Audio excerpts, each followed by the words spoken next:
जीवन है और जीवन है तो इसमें अच्छे भी दिन हैं और बुरे भी दिन। अच्छे भी दिन आते हैं, बुरे भी दिन आते हैं, जिंदगी हुआ करती है, ये जीवन है। एक बात याद रखना, अंगूर की बेल में सभी अंगूर मीठे हों जरूरी नहीं है, मीठे भी होते हैं और खट्टे भी हुआ करते हैं। ये जिंदगी है, इसमें कभी खुशी तो कभी गम मिला करता है।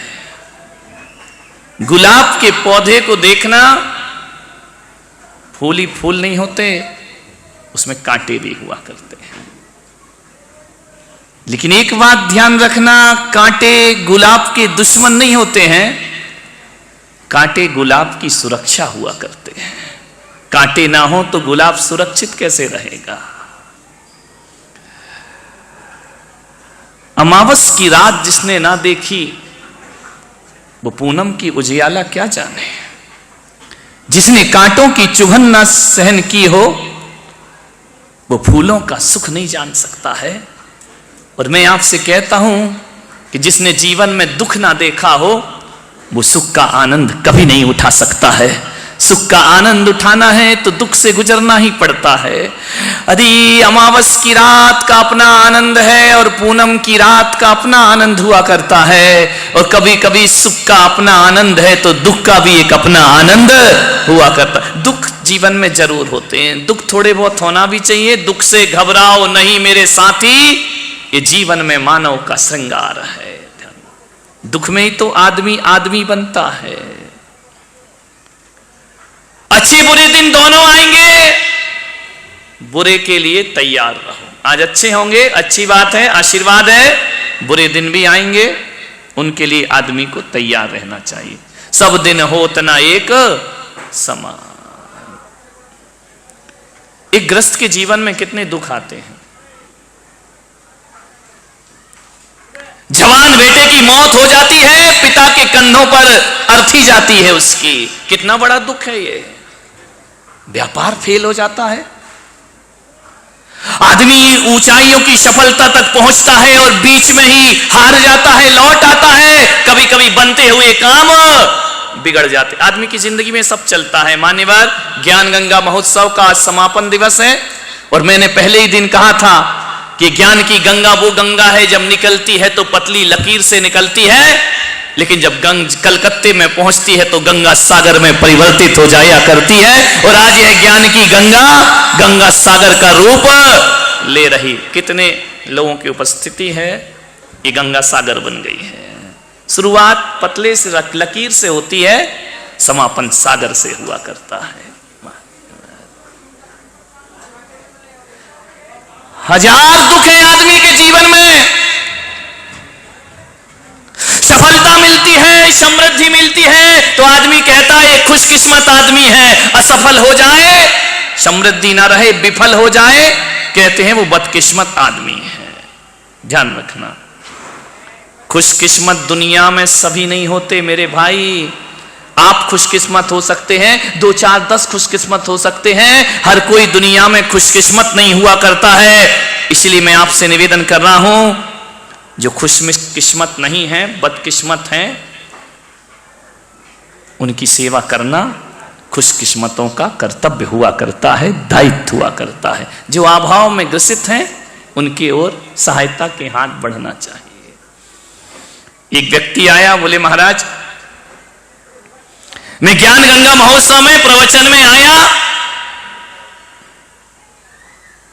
6 साल से हम दोनों भाई एक दूसरे से बोलते नहीं थे। पूना में ही, कहो तो खड़ा करूं उसको, कर दूं? हाँ कर दो, तुम्हारी घर का हुआ फिर क्या करोगे। ध्यान रखिए। वो आया कि 6 साल से हम दोनों भाई आपस में एक दूसरे से नहीं बोलते हैं, लेकिन जब मैंने आपका भाई वाला प्रवचन सुना मुझे लगा जिंदगी किस काम की, छोटी सी जिंदगी, तकरार किस लिए, और रहते हो दिलों में दीवार किस लिए। दोनों भाई मेरे कक्ष में आए, आशीर्वाद लिया। मैं उनका आशीर्वाद मत लो, गले मिल जाओ, वही मेरा प्रवचन सार्थक और सफल हो जाएगा। दोनों भाइयों ने गले मिलकर के दोस्ती का आगाज शुरू, सफल हो गया मेरा प्रवचन करना। ध्यान रखिए। एक लड़की आई, बोले महाराज विगत 7 साल से आपको ढूंढ रही हूं मैंने कहा मैं कहां खोया था? बोले 7 साल से मैं आपको ढूंढ रही हूं। मैं जिंदगी से निराश हो गई थी, हताश हो गई थी, मैं आत्महत्या करने के लिए जा रही थी। क्या हुआ? बोले असफलताएं मेरे जीवन में बहुत थी,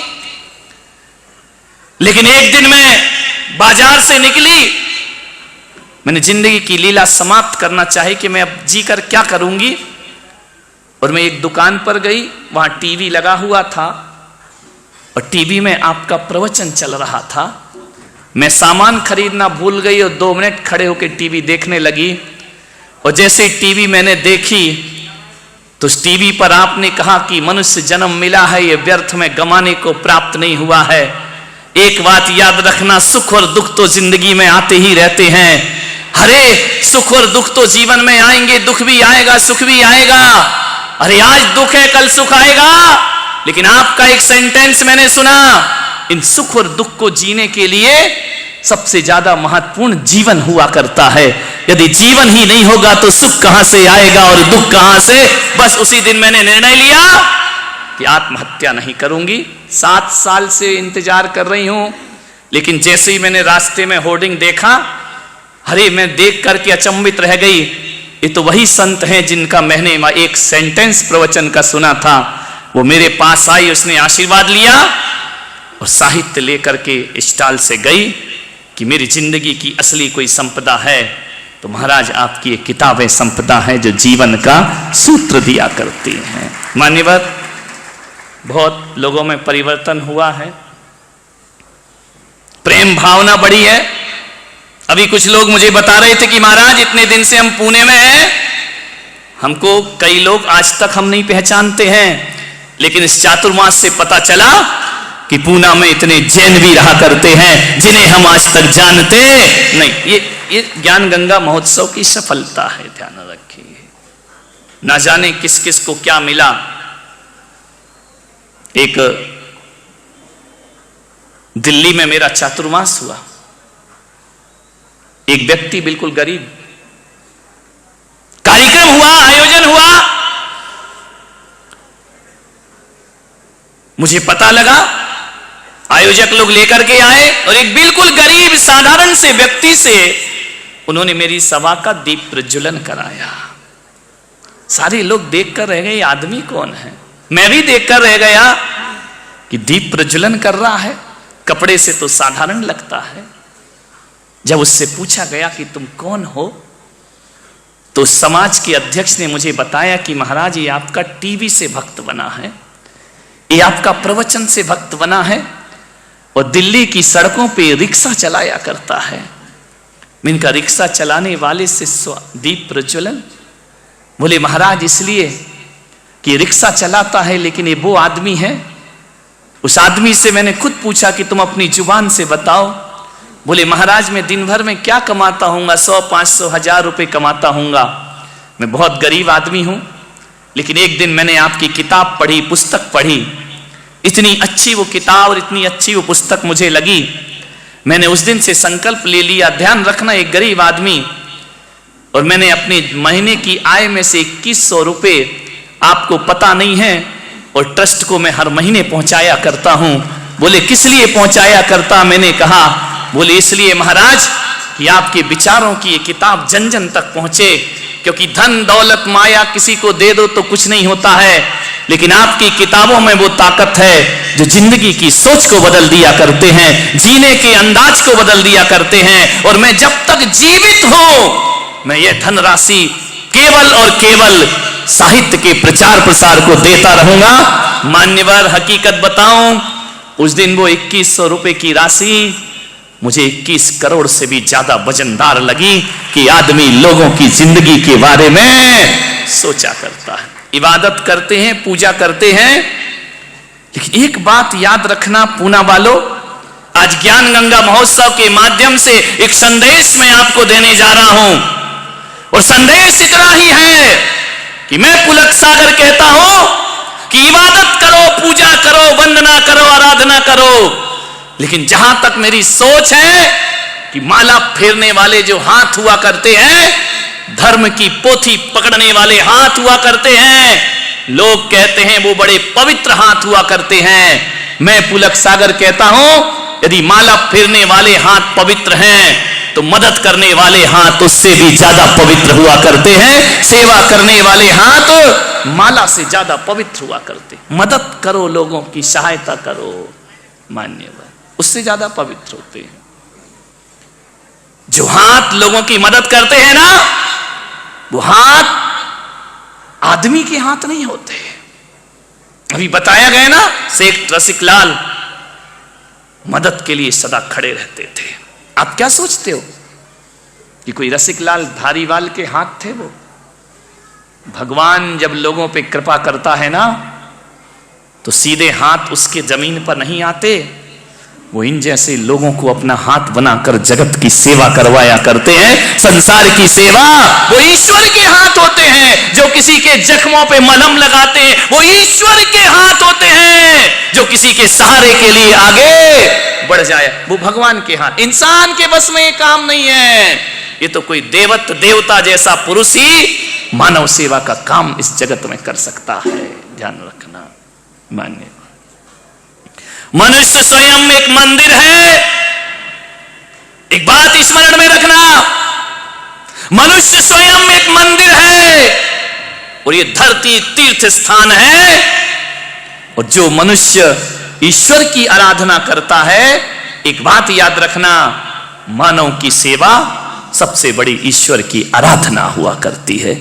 इससे बड़ी ईश्वर की कोई पूजा नहीं हो। इंसान हो, इंसान बनो। इंसान के काम ना आएगा तो क्या करोगे आप? अश्क में भीगी हुई मुस्कान का हम क्या करेंगे? छल फरेबों में मिले सम्मान का हम क्या करेंगे? काम जो इंसान के इंसान ही ना आ सका तो फिर पूजते मंदिरों में भगवान का हम क्या करेंगे? इंसान के का ईश्वर ने भी तो यही किया है ना। ईश्वर का जब जब अवतार हुआ है, नारायण का अवतार हुआ है, तीर्थंकरों का अवतार हुआ है, इन्होंने क्या किया है? जगत की सेवा, जगत का कल्याण, जगत का भला किया है। ये ईश्वर की सबसे बड़ी आज्ञा और आराधना हुआ करती है। मन मैं आज इस मंच से उन लोगों को बड़े सम्मान के साथ याद करता हूं। रोटरी क्लब मानव सेवा के लिए बहुत कुछ काम किया करता है। महावीर इंटरनेशनल मानव सेवा के कार्य कर रहे हैं। ध्यान रखें, जी तो मानव सेवा का कार्य कर रहा है। और मेरे भी निर्देशन में पुलक मंच परिवार मानव सेवा के लिए पूरा जीवन समर्पित करके जी रहा है। ध्यान रखें, मेरा एक भक्त है जोधपुर में, राजस्थान में, जाति का ब्राह्मण है, राजू व्यास उसका नाम है, हेडमास्टर है स्कूल में, उसकी पत्नी नर्स है। उसने मुझसे मंत्र दीक्षा ली है।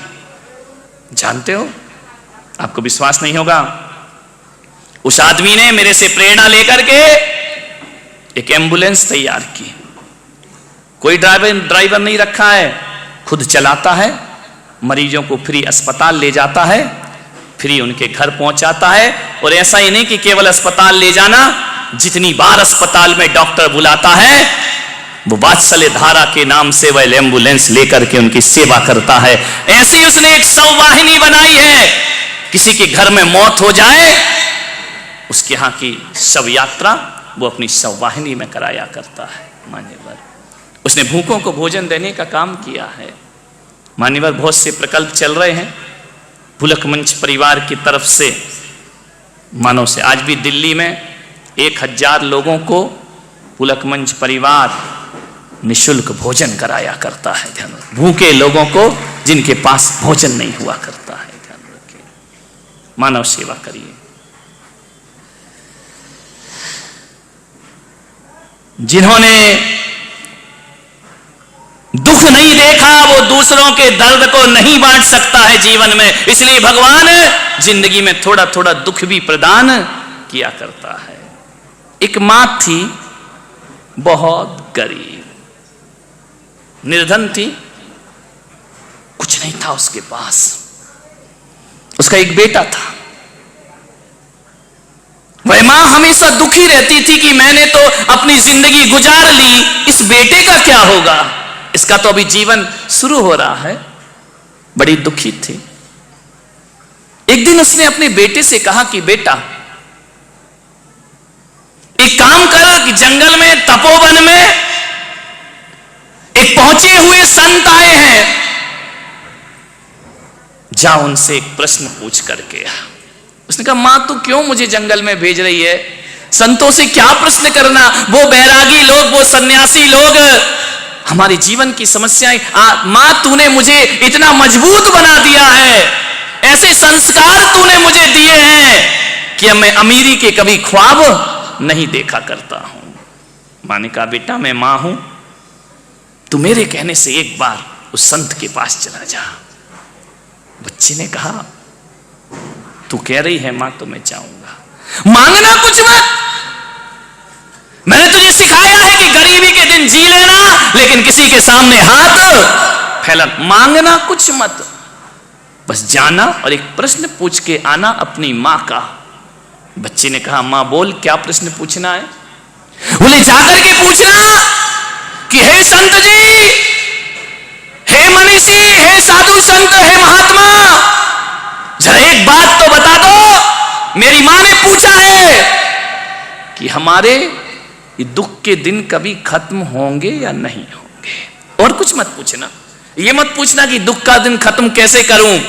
बड़ी स्वाभिमानी मां रही, भेज दिया उसने संत के पास। बच्चा चला, पूना से ही चला होगा। कहां से चला हूं बोलो, पुणे से चला, जहां की खा रहे वहीं की बजाओ।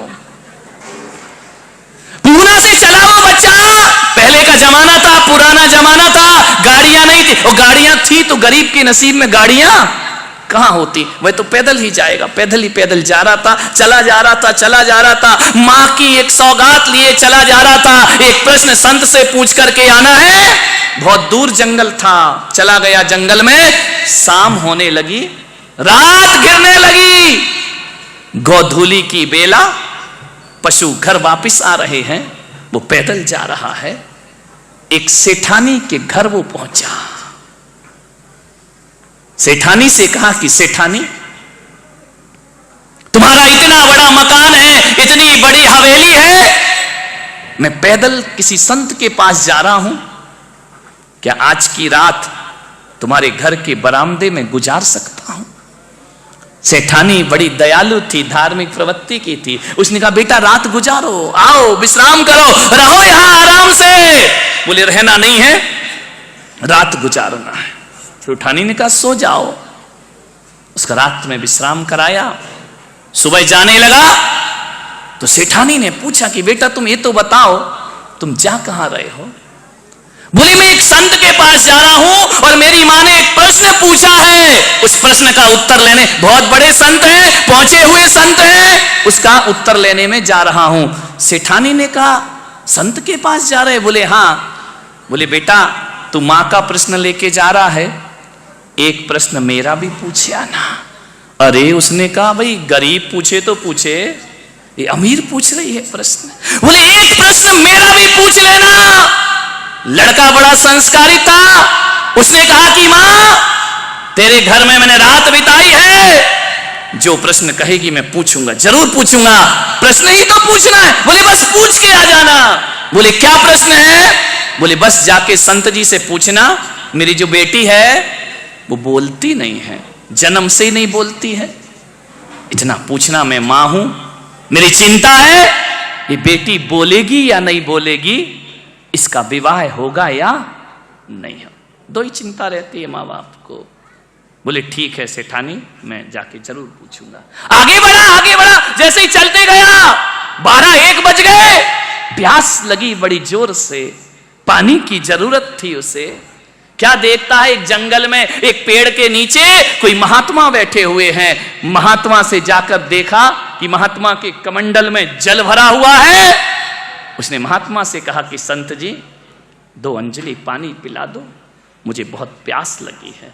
संत हृदय था, बोले लो बच्चे पानी पियो, मैं तुम्हें प्यास बुझाता हूं तुम्हारी, लेकिन एक बात तो बताओ बेटा, तुमको मैंने पहली बार देखा है, तुम जा कहां रहे हो? बोले एक बहुत पहुंचे हुए महायोगी आए हैं, मेरी मां ने भेजा है कि जाके उनसे एक प्रश्न पूछ के। अरे उसने कहा एक काम कर बेटा, एक प्रश्न, हाँ ये तो दुनिया में लाइन लगी है, क्या करोगे प्रश्नों की हर जगह, जहां चले जाओ वहीं कोई ना कोई प्रश्न, समस्या सब जगह है जीवन में, चाहे कहीं भी जाओ। उसने कहा बाबा जी तुमको क्या समस्या है? बोले बस मेरा एक प्रश्न पूछ लेना कि 25 साल से साधना कर रहा हूं, मुझे ज्ञान की प्राप्ति क्यों नहीं होती है, जाके पूछ लेना। उसने कहा भाई कितने गम हैं इस दुनिया में, ग्रस्त को गम हो तो हो, साधु संतों को भी दुख लगा हुआ। आगे बढ़ा, प्यास के बाद अब क्या लगेगी? हाँ सुरेंद्र कुमार जी ऐसा लग रहा है तुम ही जा रहे थे, बोले अब भूख लगेगी। आगे बढ़ा, बढ़ते गया, दोपहर हो गई, 3 बज गए, बड़ी जोरों से उसे भूख लगी। रास्ते में एक किसान था, हल चला रहा था, उसकी पत्नी कपड़े में बांध करके रोटी और भाजी लेकर के आती है, सब्जी लेकर के आती है अपने पति के लिए। इसे भूख लगी थी, ये टकटकी लगाए देख रहा था। किसान ने कहा क्यों रे, भूखा है क्या? बोले हाँ, ले रोटी खा। ध्यान रखना क्या जमाना था पहले का कि कोई भूखा होता था तो अपनी थाली का भोजन उसको दे दिया करते थे। संत एकनाथ जी महाराज भोजन करने के लिए बैठे, हाथ पैर का मुख का आचमन किया, ध्यान लगाकर बैठे, भोजन की थाली सामने रखी है, और भोजन की थाली रख के आंख बंद करके प्रभु का ध्यान कर रहे। आंख खोली तो क्या देखते हैं संत एकनाथ? कुत्ता रोटी लेकर के भाग गया। संत ने आंखें खोली, थाली खाली, रोटी गायब। अरे उनने कहा कहां गई मेरी रोटी, मैं तो परमात्मा का ध्यान कर रहा था और वो कुत्ता रोटी लेकर के। संत एकनाथ उठे, घी की कटोरी लेकर पीछे जा रहे। हे प्रभु रुको, हे नारायण रुको, ठहर जाओ, कुत्ता तेज भाग रहा है। संत पीछे कटोरी लेकर के भाग रहे, अंत में कुत्ते को पकड़ लिया, रोटी मुंह में है।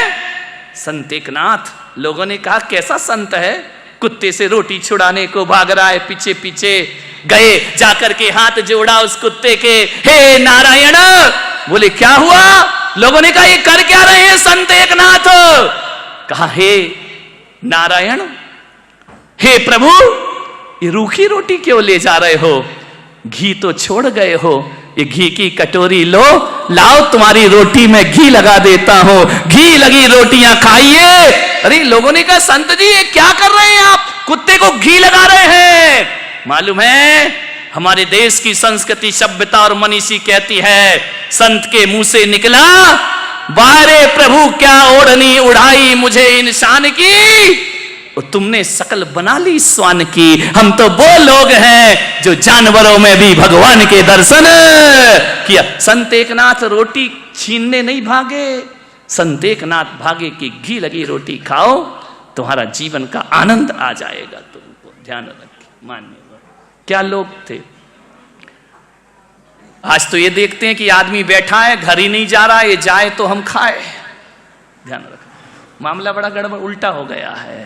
पहले के लोग आवाज लगाते थे आंगन में जाकर कि मेरी आवाज जहां जहां तक जा रही हो, जो भी भूखा इस मोहल्ले में हो, मेरे घर आए, भोजन ग्रहण करे, उसके बाद में भोजन ग्रहण। पहले के वो लोग हुआ करते थे, सोचते थे ना कि कोई आवे तो हम खावे, आज के सोचते ये जावे तो हम खावे। ध्यान रख, मामला बदल गया। क्या लोग थे पहले के। किसान ने उसे रोटी खिलाई, किसान ने पूछा कि बेटा कहां जा रहे हो? उसने कहा फिर फंसे, रोटी तो खिलाई लेकिन बदले में, बोले मैं एक योगी के पास जा रहा हूं, एक प्रश्न पूछने जा रहा हूं। किसान ने कहा बेटा एक प्रश्न मेरा भी पूछ लेना। अरे लड़के ने कहा यार जहां जा रहा हूं वहां एक समस्या खड़ी है। अरे मैं तो सोच रहा था कि समस्याएं मेरे ही घर में है, मेरी झोपड़ी में है, मेरी गरीबी में है। सेठानी के यहां समस्या, संत के यहां समस्या, किसान के यहां। बच्चे ने पूछा क्या पूछना है? बोले ये पूछना कि मैं मेहनत बहुत करता हूं, हल चलाता हूं, बीज बोता हूं, फसल बड़ी नहीं होती है। जो पेड़ लगे हैं मेरे खेत में, इसमें फल नहीं आते हैं। संत से पूछना यहां फसल आएगी या? उसने कहा ठीक है, आपकी रोटी खाई है, पूछ लूंगा आपके लिए। बच्चा सोच रहा है हर किसी के घर में दुख है, ऐसा कोई घर नहीं है जिसमें कोई ना कोई दुख ना हो। संसार में हर किसी के घर में कोई ना कोई दुख होता। कौन है जो सब सुखी हो इस संसार में? कोई 1,000 में शायद ही खुश होता है, कोई 1,000 में शायद ही खुश होता है, कोई किसी को रोता है, कोई किसी को रोता है। हर घर में ये मातम है, मेरा गम कितना कम है। दुनिया में लाखों गम है, मेरा गम कितना कम है। दुनिया से निकलो, हजारों गम हैं इस संसार में, कहीं सुख नहीं है मेरे भाई। ढूंढ लेना सारी दुनिया में आंसू ही आंसू है। 2-4 मुश्किल से हंसते होंगे। मैं बड़े गर्व से कहता था कि मैं कभी नहीं रोया, कल तो इतना रोया जितना कभी नहीं रोया। गम हर किसी के जीवन में आ जाते हैं, ध्यान रखना। हजारों गम है इस धरती पर, सुख भी है दुख भी है। हमने जग की अजब तस्वीर देखी, एक हंसता है 10 रोते। 2 एक सुखी यहाँ लाखों में, आंसू हैं हजारों आंखों में। 2 एक सुखी यहाँ लाखों में, आंसू हैं हजारों आंखों में। हमने गिन गिन कर तकदीर देखी, एक हंसता है 10 रोते। एक हंसता है 10 रोते। कुछ बोल प्रभु ये क्या माया, कुछ बोल प्रभु ये क्या माया। तेरा खेल समझ में ना आया। हमने देखे महल और कुटीर देखी, एक हंसता है 10 रोते हैं। हमने गिन गिन कर तकदीर देखी, एक हंसता है 10 रोते। कितने रोते हैं ध्यान रखिए।